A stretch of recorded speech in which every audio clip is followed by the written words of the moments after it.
Moody, who was Monopoly Money Moody for much of that game. But Drapes joining us from San Francisco. You were saying how fans tend to overreact. Seems like more than ever now. I know today, looking at The Athletic, the comments, there was at least one person saying, they need to cut Moody, get rid of Moody right away. And I know he had a rough game yesterday, but I guess that's part of kicking. What, first game back for Moody too, right? Yeah, yeah. Get rid of him. I'm gonna cut him. He was solid last year, right? I thought he was, despite the issues during the preseason, he was a good kicker. He had only missed one prior to that this season, and so you don't invest a high round pick and then cut him. Well, I guess you can do it. You saw Trey Lance, but you don't invest a high round pick and then cut him after less than 2 seasons. Come on now. No, I wouldn't think so. But that was a game to me, and I know you and Jay both had Tampa, and the 49ers didn't cover. But I thought the 49ers were going to win that game by more, and I thought they should have. But what did you think of the dust-up on the sideline between Debo and Tabor Pepper, and Moody was in that a little bit too? I'm trying not to overreact to it, but you rarely see different position groups like that. Different, offense usually drawing that offense, defense drawing that defense, receiver, quarterback, something like that. But to see an offensive guy come over and say something to a special teamer, and I know Debo is saying, oh, he just told him lock in and everything like that, but that was a bad look. It's one thing to say it, but then to actually go for a swing, that, right. That's the bad look. If you want to say it, I get it, lock in, I understand that. But then to actually, take a swipe at somebody like that, that's horrible. I mean, think about it. If it was happening with the Cowboys, what would we be saying today? We'd be clowning the Cowboys. See, that team has no, can't control themselves and everything. That was a bad look, I thought, by Debo. Yeah, it was really bad. And if they'd lost the game, we'd probably be talking a lot more about it. And we don't really know what Debo said. I know Tabor Pepper said, he told him to lock in. Yeah. And that may be what he said. He may have said a lot more than that. We don't know. But I'm with you. I mean, you can understand Debo's frustration. You can understand the long snapper kind of sticking up for his kicker maybe. But, yeah, for Debo to lose his cool and take his left hand to the long snapper's throat, that's where it's like, nah, no matter what was said there, that's a bad play right there. They win, but another indication of just how frustrated they all are right now. Yeah, and that's the thing. Even when they win, you don't. And Jay could chime in on this if he wants. You don't come away feeling great.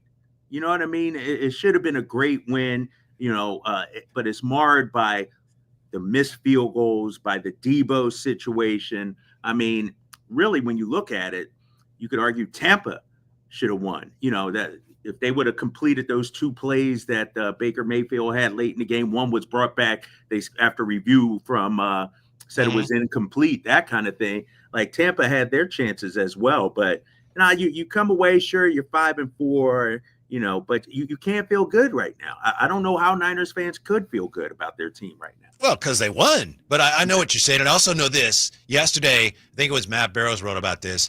After the game, NFL rules stipulate that the locker room has to open to the media no later than 15 minutes after the end of the game. Yeah. And it was 30 minutes. Kyle Shanahan was in there with him for twice the what's allowed by rule. He was in there for half an hour. And afterwards, by all reports, everybody put a happy face on everything. But you wonder just what exactly was said there behind closed doors.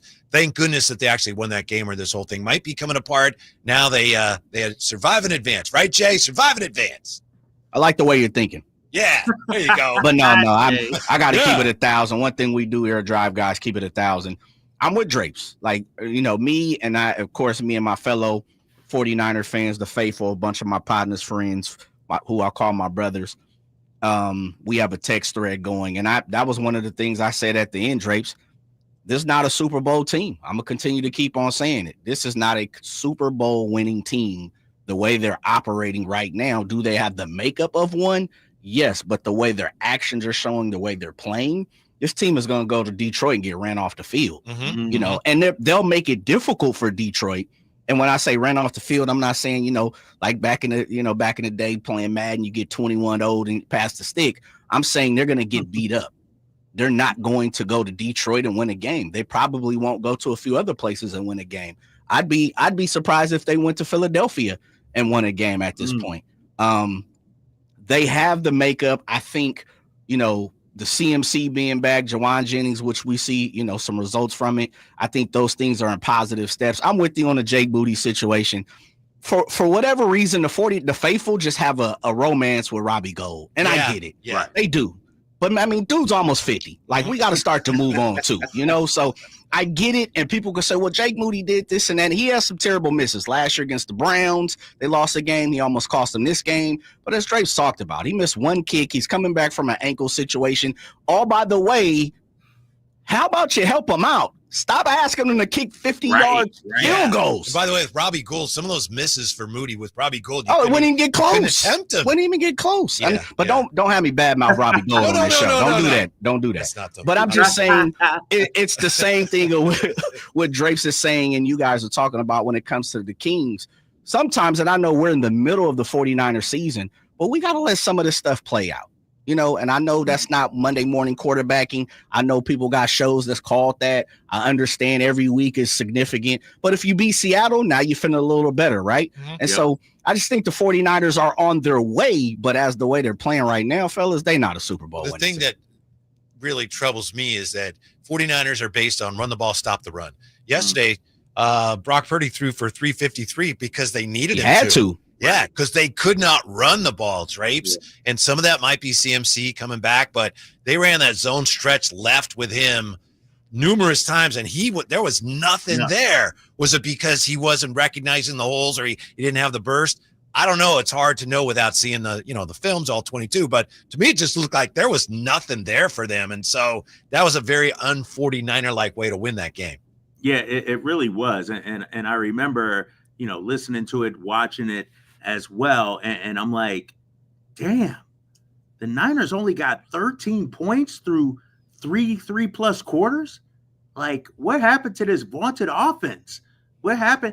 And once again, CMC's back, and I understand he was great in the passing game, but the red zone, once again, like they're settling for way too many field goals. You got 2 touchdowns yesterday, and shout out to George Kittle. That dude is a beast. I'm gonna give him his props. Where would we be without him? But they got some issues.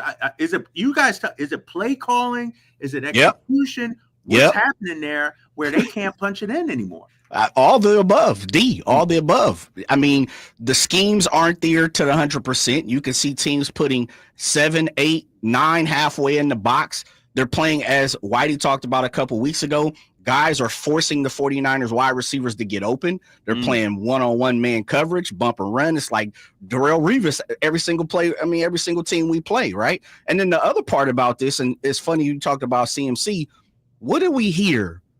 What did we hear about all this week? And yet again, I knew this was going to happen. CMC, we're going to ease him in. If he's all go, we'll ramp him up. Garendo had 3 carries. Mason had 3 carries. Right. CMC had 20 touches. Yeah, you couldn't get him off the field. Like, come on, man. Yeah. Yet again. So as much as people don't want to have the Shanahan conversation, and I'm not the person to say fire Shanahan. I'm not that guy. That's what we have TC for. That's right. I do think we have to start to question, place a little pressure on them, and start to ask some questions in the form of, you got to be a genius sometime. I don't see it at all anymore, or if I should say that, very rarely. What do you think of this? Is it possible he is a better play designer than he is a play caller? Yes. Agreed. Agreed. So like his situational calls aren't that good, but the plays that he designs are good, but just maybe at the wrong time. It's a great way to put it. Yeah. I think he has some aggression situations that I think, for me as a 49er fan, I start to recall Steve Mariucci, who sat on the ball quite a bit when it was, his time coaching the 49ers. I think there's no rhythm to what they're doing offensively. I go back to end of the fourth quarter where you could easily see that they were discombobulated. There was 2-3 seconds on the play clock, what to me is getting too much of a habit. Like every time you look up when the 49ers snap the ball, it's 3-4 seconds on the play clock. teams gear up for that. That basically gives them a head start. I'm looking at the gun. Like, I'm ready to go. Yeah. So like there's minor things that are happening with the 49ers that have happened over the last 2 or 3 years that because their talent and because they've outweighed some of these things where I don't know what's going on this year, but there's some things that's coming into question that we haven't done lately. 339-1140, 1-800-920-1140. Yeah, Brock Purdy threw for 353 yesterday. Is that a good thing? The conversation continues when we come back. Getting you ready for the Kings and the Spurs. Sactown Sports.